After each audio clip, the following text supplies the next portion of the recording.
ও এটা এটা দেখাও একটু কি ওটা হাত দিয়ে দেখাও দেখ কি বল এটা একেবারে মোচার চর্বি। অনেকদিন পর পাওয়া গেল না কতদিন ধরে তুমি চেল্লাচ্ছ চর্বির জন্য? পাই না পাই না। এ দেখো একেবারে দেখো, দেখো মোচার চর্বি। কবে থেকে বলছি একটু আনো আনো আনো। কি করবা চর্বি দিয়ে? আমার মা খাবে। আর এই যে মাংস কি সফট মাংস, সলিড মাংস। দেখো বিরিয়ানি করো। বিরিয়ানি খাবি? হ্যাঁ খাসির মাংসের বিরিয়ানি। হ্যাঁ খাসির মাংসের বিরিয়ানি খাবো। খাসির মাংসের বিরিয়ানি করো। বিরিয়ানি খেতে ভালো লাগে। আমি এখন বেরোবো। না বিরিয়ানি করতে হবে। তোর মা করছে বিরিয়ানি। আমি পারি না অত। হ্যাঁ তুমি পারবা। দেখো একদম রেস্টুরেন্ট স্টাইল সফট সফট একদম বিরিয়ানি, রেডিমেড বিরিয়ানি করবে না মা ফালতু ফালতু। মাংসগুলো গুছিয়ে দিয়েছে, আমি একদম একদম ভালো লাগছে মাংসগুলো বেশ দেখতে ভালো লাগছে না? একদম কি বলবে, ছাগলের প্রথম মাংসটা আমি এনেছি, আর আলাদাটা কেটেছে খাসি, সেটা প্রথম মাংস কেটে তো পেছনের পাটা দিয়ে দিল। হ্যাঁ পুরো পেছনের পাটা, হাড় কম কেন? এই দেখো, কিন্তু হাড়ও তো ভালো লাগে। তবে কি আছে, এই যে সলিড মাংস প্রচুর পাওয়া গেছে, কারণ পেছনের ডাকনাটা এই দেখো সব সলিড। সলিড গুলো এক জায়গায় করে বিরিয়ানি করো, আর বাকিগুলো পরে খাওয়া যাবে না। খাসির মাংসের বিরিয়ানি অনেকদিন খাইনি।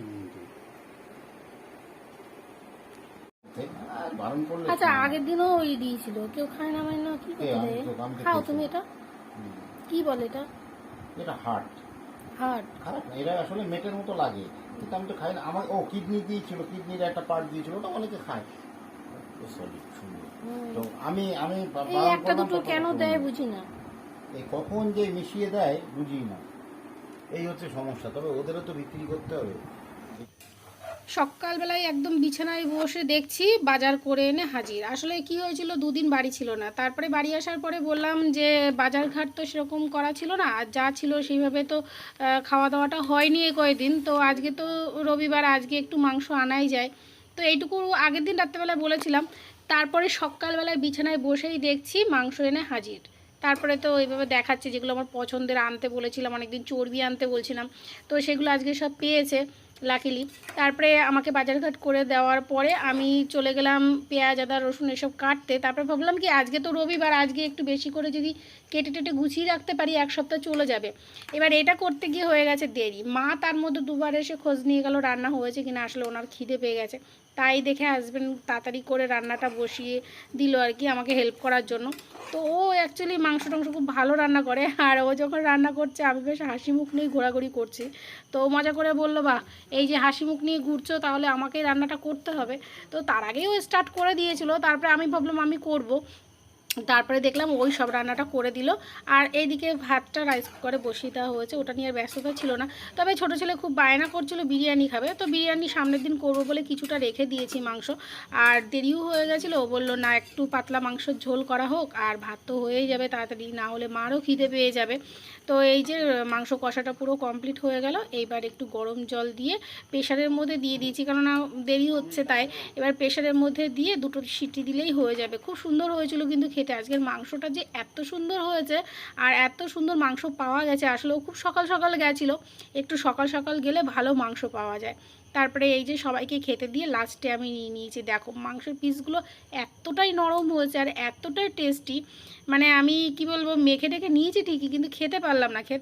তার কারণ হচ্ছে মাংসে প্রচুর তেল চর্বি, আসলে এক গাল নিতেই আর কি মুখটু কেমন যেন জড়িয়ে টড়িয়ে আসলো। তবে এত আস্বাদ হয়েছিল, আর রান্নাটা দেখছো একটু কালচে কালচে লাগছে, মানে এর মধ্যে গোলমরিচের ভাবটা বেশি দিয়েছে। কাঁচা লঙ্কা আমি দিয়েছিলাম বেটে, আর গোলমরিচের গুঁড়ো দেওয়াতে কালারটা অতটা লাল রং না হলেও ঝালটা বেশ হয়েছিল, আর খেতে কিন্তু খুব সুন্দর হয়েছিল। আসলে খাসির মাংসে একটা গন্ধ থাকে, সেই গন্ধটার জন্য আমি খেতে পারি না, পছন্দ করি না। তো সেই কারণে আমি একটু কাঁচা লঙ্কা আর একটু গোলমরিচ বেশি করে দিতে বলেছিলাম, তো সেটাই দেওয়াতে ঝালটা ভালো হয়েছে। আর মাংসের যে কাঁচা গন্ধটা, ওই আস্তে আস্তে যে গন্ধটা থাকে সেটা ছিল না। তো তা সত্ত্বেও কেন জানি না, আসলে গরম পড়েছে প্রচণ্ড, তো খেতে পারিনি, যদিও এটা নিয়ে নাড়াচাড়া করছি। আর একটু লেবু নিয়ে নিলাম, গন্ধরাজ লেবু আমাদের বাড়িতে গাছে হয়েছে, এত সেন্ট, তবে এখনও পুষ্ট হয়নি বলে রসটা সেভাবে হলো না মানে লেবুতে, কিন্তু এত সেন্ট লেবুগুলো। তো একটু ওই লেবুর গন্ধে বা একটু টক টক হবে ভেবে লেবুর রস নিয়ে নিলাম। তারপরে এই যে হাতে নিয়ে নাড়াচাড়া করছি ঠিকই, কিন্তু খেতে পারছি না, এক গাল নিয়েছি, তো খেতে ভালো হয়েছে সেটাই বারবার বলছি। আর এই চর্বিগুলো এত নরম হয়েছে, আর ও বলছিল বেশিরভাগ চর্বি গলেই গেছে, আর বেশিরভাগ চর্বি গলে গেছে বলেই হয়েছে কি মানে তৈলাক্ত ভাবটা বেশি হয়ে গেছে। যাই হোক, ভিডিওটা কেমন লাগলো অবশ্যই কমেন্ট করে জানিও।